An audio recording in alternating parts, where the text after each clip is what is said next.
Ladies and gentlemen, the play is the thing. With your host, Judy Sleed. Special guest, Jim Thurman, a U.S. citizen. Now here's Judy. Hi, thank you, Lee. Your introduction always cheers me up. This is The Play is the Thing, and I have Jim Thurman with me, a wonderful guest, and he's going to talk about Broadway musicals. Hi, Jim. Hello, Judy. You sure you're going to talk about Broadway musicals? Or you Yes. have I hope you don't have a different agenda. I won't surprise you this time with a hidden agenda.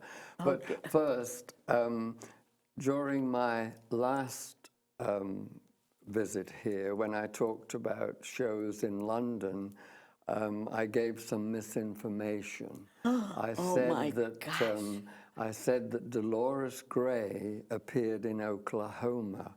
Well, she didn't. It was Howard Keel that appeared in Oklahoma, though, in London, but she appeared in Annie Get Your Gun in London, Dolores Gray. So I wanted to clarify that. Well, I'm so glad, and I'm wondering if anyone noticed that error.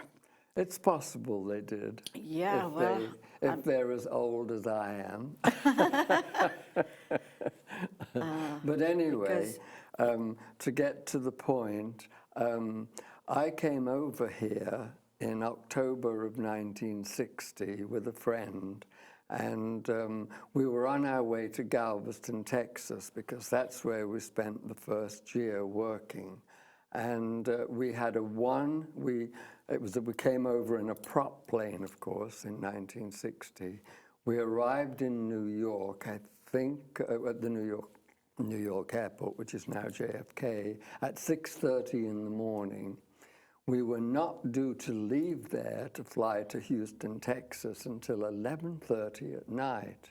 So we had the whole day to spend in New York City, which we did. We did many things, but the highlight of it was that we got tickets to see Ethel Merman in Gypsy. Oh. And what a memorable, that was my first show ever on Broadway. And what a memorable performance to see the great Ethel Merman, for my very first show. She had never appeared on the London stage, and I don't think she ever did. She was reported to be somewhat anxious about going across and appearing in London. I think she thought she might not be well received, being that big, brassy American broad, Yeah. But she would have been, because she had a great following over there. I think she went in later years, but she appeared with an orchestra and just sang show songs. Mm-hmm.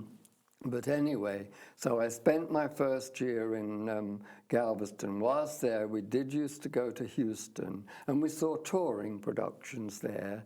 And I remember seeing a touring production of The Music Man with Van Johnson in it, mm-hmm. which was for a touring show. It was very, very good. And then, of course, we moved from Galveston to Chicago. And, of course, Chicago had many theaters, and there were lots of tryouts. And I did see a number of musicals there. I also saw Judy Garland live there, Maurice Chevalier live there. And I saw a brilliant Tennessee Williams play called The Night of the Iguana, with Betty Davis in it. Wow. And I was friendly with one of the ushers in the theater, and so he used to let me in at various times, and I must have seen the play 3 or 4 times, but it was in different versions. Tennessee Williams couldn't decide whether it should be 3 one-acts with 2 intermissions or the 2 acts with the 1 intermission, and I saw both versions. And the last time I went, he'd got it in the 2 version with just the 1 intermission. So and he always sat at the back of the orchestra taking notes. And I always sat there because I was sneaking in, you know, without a ticket. So during the intermission, I went over to him and said, "Excuse me, you know, I'm a great fan of yours, etc., of your work and that, you know." And I said, "I happen to have seen the 3-act version, and I preferred that one. But now I can't remember whether he took my advice or not, because I never did see it on Broadway. It had opened and closed before I left Chicago. So, but anyway, after I spent my year in Chicago, I then moved to New York with my partner, Tom Taylor, who you met, of course. Yes. And then I started going to the Broadway shows, you know, and of course, my favorite of all, the Metropolitan Opera. And when I was there then, of course, it was the Old House. So I got to go to see many of the productions and many of the artists in the old, you know, the Golden Horseshoe, as they called it, the beautiful house, which was demolished, and then, of course, Lincoln Center was built. But anyway, there were so many fabulous musicals on in Broadway from the 60s on. I mean, there's still fabulous musicals now, of course, but in the 60s, 70s, and 80s, they were just gorgeous. I mean, the real old-fashioned kind of musical, which I adore. Today, a lot of the shows, they are good, but they sort of done in more of an opera form. You know, and the songs, they don't have songs that can be taken out and singled and used by pop stars. Yes. You know, the songs blend in with the story, and they don't have the hit numbers like Oklahoma had, and Annie Get Your Gun, and South Pacific, you know, all those songs that the famous stars So I recorded. see you have a lot of albums here. Yes. And well, which is your favorite? Well, amongst these, well, I would have to say that Chicago is probably my favorite. This was the original cast album of Chicago, which of course starred the great Gwen Verdon and Cheetah Rivera and Jerry Orbach. And Gwen Verdon was in it for the first few weeks, and I saw it during the first few weeks of its run. Fabulous it was. And then she got ill, and I can't remember whether she had to have an operation or what, but when she went out, there was a big panic. Who is going to replace her? Yes. And they brought in, of course, none other than Liza Minnelli. So I went again and saw it again. And it was absolutely sensational with Liza and Cheetah together. You know, she would be very good for the part. They made the show. Of course, Chicago is currently playing now on Broadway. A revival of it. It's been on for 8 or 9 years, I think. But and in between, they made a movie. And in between, they made the movie. Yes. Yeah. Yes. But I have to say, one of the other great shows I loved was She Loves Me, which starred the great Barbara Cook. Oh, yeah. And for some reason, She Loves Me didn't catch on. It didn't become a great hit. No, and it's also Jack Cassidy. Oh, yes, and Daniel Massey. It was a great cast. But it didn't catch on, and then shortly after it closed, it became what they call a cult musical. Cult. Like, Everybody wanted the album.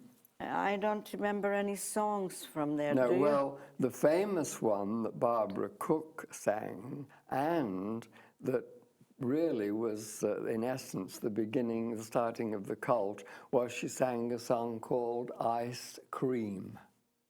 And Ice it's a cream. great song, Ice Cream, Yeah. yes. He bought me ice cream, can you imagine? He bought me ice cream. Oh, It was really? a great song. And of course, as have only to- Barbara Cook can do, she hits those high notes. And, Yeah. and so it became a cult album then. And was specifically, or I should say mostly, with the gay. She had a great gay following, still does. She's still around now. And I saw her on Broadway last year in Sondheim. It was a show about Stephen Sondheim. And they all sang Sondheim songs. And The then Follies. another one that was great, and I absolutely adored it, was, of course, the original Follies. And it was sensational for its time because it had such a huge cast, and it was such a huge production. And Alexis Smith, Jean Nelson, Dorothy Collins, and John McMartin. And not to and forget Yvonne Yvonne DiCarlo. Yes, she played a character called Carlita, who sings the famous song, I'm Still Here.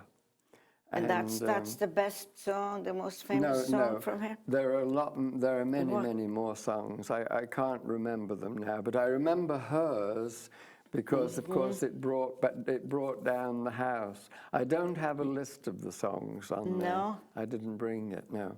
But, of course, and it's now just recently being revived on Broadway. It's now running again with Bernadette Peters, Oh, she's and I good. think someone called Jan Sterling, I think. That's Jan her Sterling name. is still around. I'm sorry. Yes, I think it's Jan Sterling, but anyway, they're both fabulous together. It's a The wonderful, Follies, wonderful production. And, Okay. and it got great reviews. I mean, the recent production I'm talking about, it's well worth seeing. And then this one was is Pearly, and this yeah. is one, in my estimation, this is one of the best all-black musicals that was ever done on Broadway. It was a great show, great music, great story, and of course, wonderful dancing, you know, Yes. as only the blacks can do. I mean, they are just so fabulous doing that. And, Well, the next one I happened to see. you did? Yes. This was one of my favorite shows. Yes, and I again, remember that. it was not a great success. Seesaw. And Yeah, it was not a great success, but I loved it. I thought I it was loved great it too. because Tommy Tune was in it. Yes. And of course it was choreographed and directed by the great Michael Bennett. But Yes. It's the not star, one of the songs in it. It's not where you start. It's where you finish. That's right. Yes. I That was the play one done that. with all the balloons. Yes. Yes. Of which I believe there is a picture in here. Yes, but it's too small to show. But it was Yeah. all done with the balloons. Yeah, But that was. the I thing really is, enjoyed I that saw it show. a couple of times, Yes. and Ken Howard, the star. Yeah. We had a mayor then, Mayor Lindsay. He was very good looking, and Ken Howard resembled him. Oh, and there's a song in there called My City. And the first time I went, of course, I saw Ken Howard. The second time I went, I got a free ticket somehow and went anyway. The opening number happens to be My City, and everybody thought it was Ken Howard that walked out to sing, but it wasn't. It was Mayor Lindsay, and he sang My City, really? New York, because he was the mayor of New York City. And it was a wonderful experience to see him do that. That is very interesting. Yes. I remember Michelle Lee was in it, and Yes. and I remember Tommy Tune was in it, Oh, right? yes, he was. Tommy Tune. That's the one I've yeah. seen it. Tommy Tune was the fabulous dancer. Yeah, Yes, I've yes. seen it with Tommy Tune. Yes. And then another one I saw, What's of that? course, which was Gigi? absolutely fabulous, was Coco.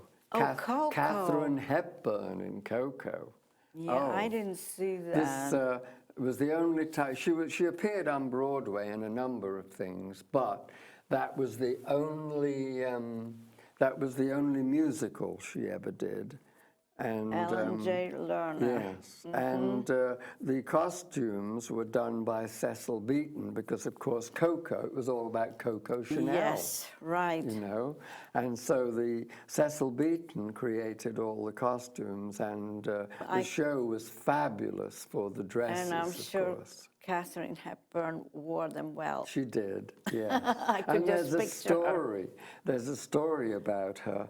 It was it played at the Mark Hellinger Theatre, which is now not a theatre anymore. It's some kind of a church. Don't ask me why. Yeah, I remember Mark. I've seen many shows there. But anyway, during the run, they were building this enormous 50, 60, 70-story tower next door. And every Wednesday during the matinee, they could hear the jackhammers, the power hammers going, you know. And so Katharine Hepburn went across, got all the men around her and asked them, could they hold the power jackhammers during the 2 hours on Wednesday afternoon when the show was doing its matinee. And they kindly obliged. They did it. They stopped. They did other jobs, you know, but they stopped the use of the hammer. And then she was able, because sometimes it drowned out the noise outside, drowned out her on the stage. Of course it would, So, yes. So anyway, she got them to do that. But I thought that was a great story, you know. Yes. And then last but not least, of course, of the shows that I loved was Barbra Streisand and Sidney Chaplin in Funny Girl. Yeah. And I saw that again twice with Barbara in it. And of course, then she made the musical, which, although I love the musical, I think the show was better because the show was more intimate. You know, Oh, you mean this one? This was a musical on Broadway, you Yes. see. And then they made the film of it, and Barbra Streisand appeared in the film. Yes. Not with Sidney Chaplin, No. but with Omar Sharif. Oh. You know, Omar Sharif Yeah. played her love interest then. But Barbara and Sidney Chaplin did not get along. No, that was they the didn't. rumor. That was the rumor during the run of the show, and they had great difficulty kissing and doing because of the fact that they didn't like one another at all. But he was such a great star and so good looking, they needed that kind of character, you know, someone that was good looking. Because if you remember, there's a song in the show, I've forgotten now what it's called, but the one line goes something about, what was it now? I don't know. No, I've forgotten. But anyway, the line that I'm thinking of is, the groom was prettier than the bride. Oh, the groom was When she got married, the groom was prettier than the bride. And it was very funny, very funny. But so those are the albums I brought along with me. Kay Medford was in it. Yes. And oh, it was a fabulous cast. And it ran for quite a long time. directed by Garson Kanin. Yes. I don't remember who took over from Barbra Streisand, but she went in it to, she appeared in it in London. But when she went to London, she was pregnant. And so she could only appear in it for a short time. And then she had to leave the cast in order to have her baby.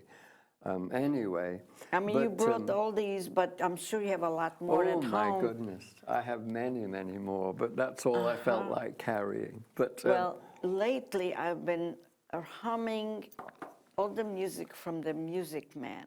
Oh, yeah. because I happened to catch it on TV. Mm-hmm. And that used to be one of my favorite shows. I mean, I loved Robert Preston in it. yeah. He was so vibrant, and he Yeah. played the part So well. so well. And it He has, played it on Broadway too. he did. Yes. Yeah, I've seen it on Broadway. Yes. I've seen it. I can't remember who the female I lead was can't. on Broadway. No, I don't remember. But and in a movie, it was Shirley Jones. Yes, it might have been Barbara Cook, but I'm not sure. It might have been, but I'm not It sure could have of been. that. She did many shows. She did, yes, yes. And all the music is so wonderful. And there's a lot of harmony, one Yes. song with the other.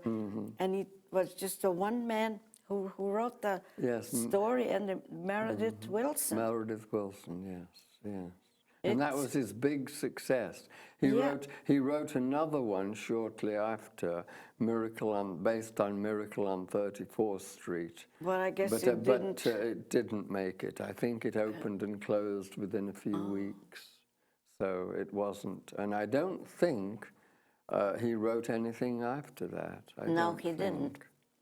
But I mean, there are so many great composers that I haven't mentioned and that I adore. And of course, the one being Stephen Sondheim. I mean, he Yes. has done some absolutely marvelous stuff. I mean, Follies was his, but he's done marvelous stuff for the theater. And what about A Little Night Music, Yeah. and